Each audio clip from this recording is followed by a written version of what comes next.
so what I'd do is I would ask Gemini a question, and then I would copy and paste its answer to ChatGPT. And I go, ChatGPT, is Gemini correct? And ChatGPT would be like, well, sometimes, but not all the time. Gemini's a little too optimistic of your chances. And then I copy and paste that back into Gemini and be like, ChatGPT doesn't agree with you.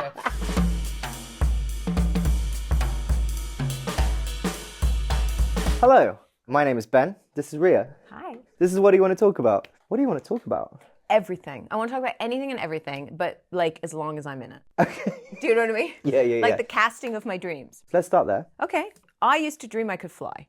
Brilliant dreams, right? Brilliant dreams. I tell my mom one day, who's like the most autistic woman you'll ever meet, and I go, Mom, I dream that I'm flying, and it's great. I'm just soaring. I'm like Superman. It's great. I just lift off. Boom. She goes, oh, lucky you. In my dreams, I can only ever fly if I'm swimming. Like she said, I have to do like breaststroke swimming. I have never been able to soar in my dreams. I breaststroke swimming ever since then. I'm like, screw you. So I'm in the. But that's really bleak. And it's like hard work to get. Once I'm up, I'm up. Like in But Peter it takes Pan, a lot of work to get up past like a couple of to get up past a couple of floors. I was like, Mom, I never told her my dreams again. She has no idea I'm a comedian. No, genuinely. She sent me to science school. She was just like, you will go and get degrees in science. So you have a PhD in virology. I do. I have a PhD in virology. Herpes viruses. Okay. Everyone's heard of herpes. Yeah. But herpes won't kill you, but it is with you for life. Is herpes cold sore? Herpes simplex, 1 is cold sores, generally speaking, and 2 is general. Yes. Yeah. However, it can go vice versa. I know of a girl that got panicked because she ended up with a big, herpes breakout, and she went to the doctor. She was horrified. She's like, oh my God, I have herpes. And they tested it and they said, no, it's actually simplex 1. Your boyfriend had a cold sore when he gave you oral sex, and he's giving you, and she actually felt better. You could get that? Yes, of course. What drew you to virology?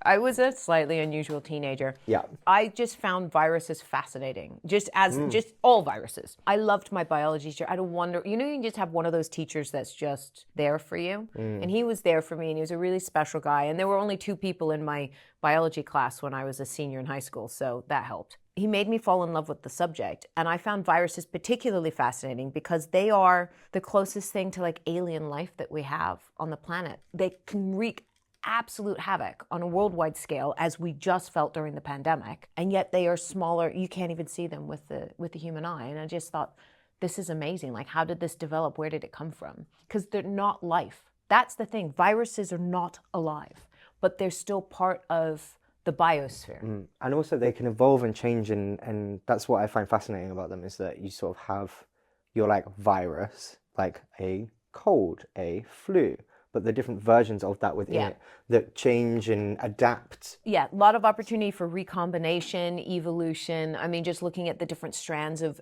the SARS-2, COVID, as that evolved just over the course of 5 years, because it was in so many people. It was evolving at such a quick rate. When we first came out with a vaccine, it was pretty much against one strain. And now the COVID vaccine is against multiple strains. We're also at a point right now where technology with AI and everything else, we're able to move at a speed that we weren't able to move at in the 80s. I mean, in the 80s, we didn't even have photocopiers. We were still doing that pink, weird purpley thingy, Dial-up phones. Yeah. Yeah. Right? I don't even know what else. Like floppy disks. But isn't it like fascinating, sort of mentioning AI, and I find it quite interesting because most of the conversations we have rightly are about AI in a creative sense, because it's being utilized. Yeah. Joe, it's just sort of like cutting out people. It's being used to cut costs. It's slop. But actually, if AI was being utilized, well, it is being utilized. But if that was what, if that's what these tech companies were talking about, the reason why we need to build this massive fuck off data center here isn't so that your mum, my mum, can talk to ChatGPT. She calls it Graham, and he's her therapist, and I would just be like, I call it Chatty G.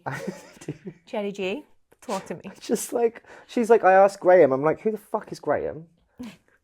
She's like, ChatGPT. Graham Peter Thomas. Like, why How do you not know who Graham Peter Thomas is? ChatGPT. It's like, why are you talking to Graham? I don't know why your mother talks like that, but she does.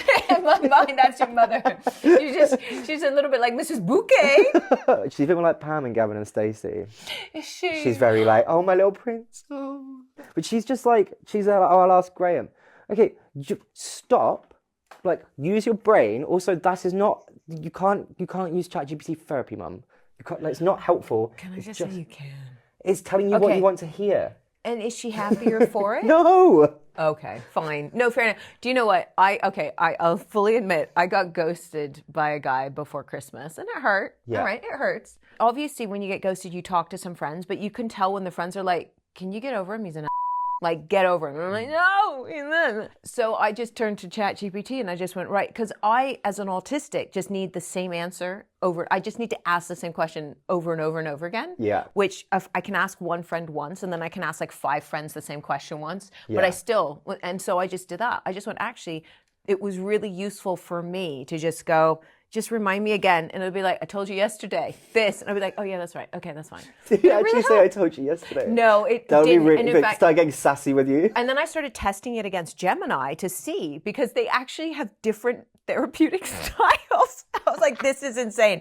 So ChatGPT is very kind of like, I'm going to be very matter of fact with you. This is not emotional. I'm going to tell you just how it is. This is the type of person they are, and this is what happened. Gemini's like, well, but they could be, you know what I'm saying? Like, this option, you know, like, I'm just saying, like, and so what I do is I would ask Gemini a question, and then I would copy and paste its answer to ChatGPT, and I go, ChatGPT, is Gemini correct? And ChatGPT would be like, well, sometimes, but not all the time. Gemini's a little too optimistic of your chances. And then I copy and paste that back into Gemini and be like, ChatGPT doesn't agree with you.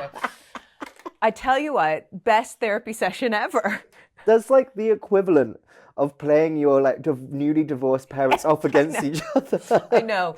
The worst thing about Gemini, though, that I've discovered just by working through, I used to work in IT forensics, so I used to work in computing, and so you can see, if you know how programming works, sometimes you can see the, you know, the matrix behind it. And what's interesting about Gemini is I'll tell it something. I'll give it a fact. I'll be like, he was supposed to be in London today. I don't know. Right. He's supposed to be in London today. And then 3 or 4 questions down the conversation, Gemini will be like, well, like I told you, he was supposed to be in London today. And I'm like, no, I told you that.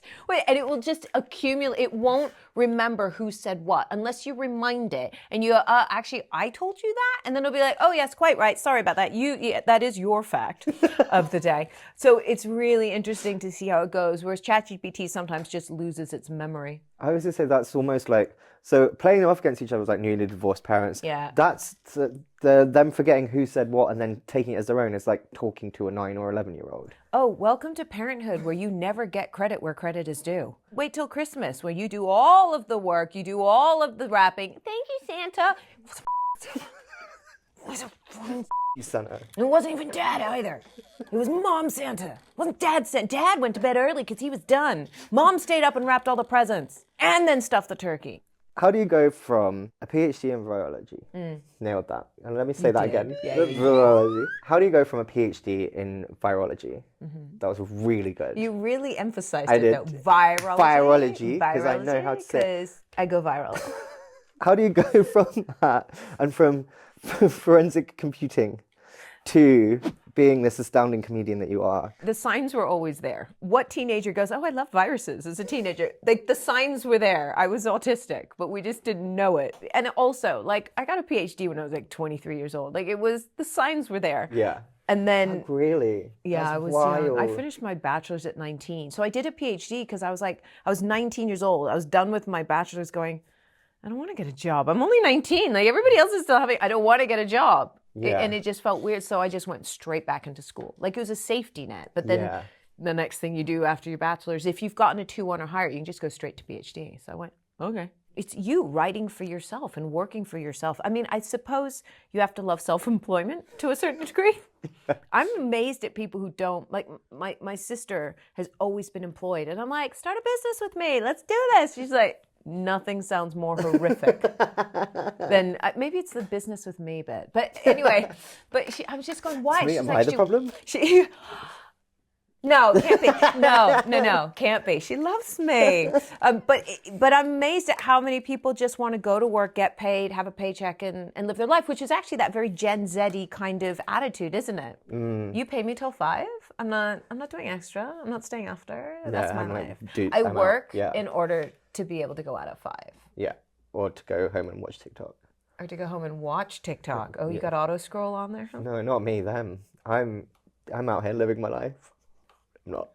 I'm reading Cleanly. though. It's my new thing. Cleanly. Are you reading? Yeah, it's my What are new you thing. reading? I just finished Flesh, which won the Booker Prize last year. Yeah, I've heard of that. Can I just say, congratulations on finishing a book, because these days that's so rare. I have a million books that I've started and they all have, like, I've gotten into, I realized I'm not collecting books, I'm collecting bookmarks, because that's what I need. I go in there and I just go, oh, and then I put it in and I go, must come back to that. Then I start something else. And then I go, oh, haven't finished that one. And then and next thing I know, I'm in 6 books. And then I'm sort of panicking at the moment because I'm like, oh God, I really need to reread. I really, really need to reread Wuthering Heights before the film comes out. But also I've got this other film. You do. And you need to read it with iPhone face, because that's the biggest criticism of Wuthering Heights as it's coming out, isn't it? Is iPhone face. Yeah. But also because she cast 2 Australians in the role of Heathcliff and Kathy. And Heathcliff, who is like, so my family are Romany.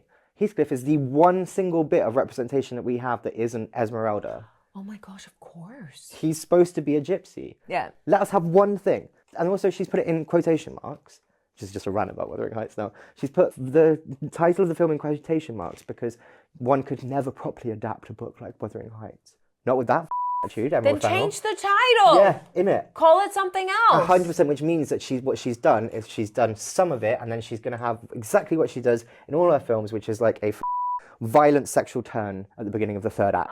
And then Act 3 takes a sexually violent turn, and you have to pretend to be surprised by that turn. Oh, I don't want to. I hate violent sexual turns. We are almost out of time, and I realised we have not talked. Oh my God. Yeah, about I'm sorry. I've been having so much fun. I don't know if this is on par with the rest of your episodes. I've been having the best time, but we haven't covered your show. We haven't. Which I think we should. That's really good. Oh, What this? Who, right me? here? Oh my God, really? Tell me really briefly about the show. So we're halfway through the tour, and we had a Christmas break, and we're going back. So we've done England and Holland and Belgium, and then we're going to go up to Scotland this time. We're doing London. The big one in London is Feb 28th. And then at Wales, we're hitting Wales. So yeah, so it's taking around, and it's just, the aim this time was just like, was this kind of attitude. I wanted that kind of like rebellion attitude and just jokes. And, you know, I started writing about what's happening with the world, but the world, every time I'd write a joke, then something else would happen and that joke would expire. There is no point writing jokes into a show that you're going to perform in 6 months. However, every week I do Paper Jam, which is a live stream on a Sunday morning. If you go to Ria Lina's Patreon, you can come and join in and like join in the comments. And it is just me ranting in a funny way about the news. So that's on Patreon. So come join there. That's every week a live stream. And then we also do other things like there's a pub. I think someone's hosting a quiz on my Patreon. So if you want to do a Zoom quiz, we're doing that. And I do Ask Me Anythings. And there's extra content on there that you can't get on anywhere the else. Tinternet. On Tinternet.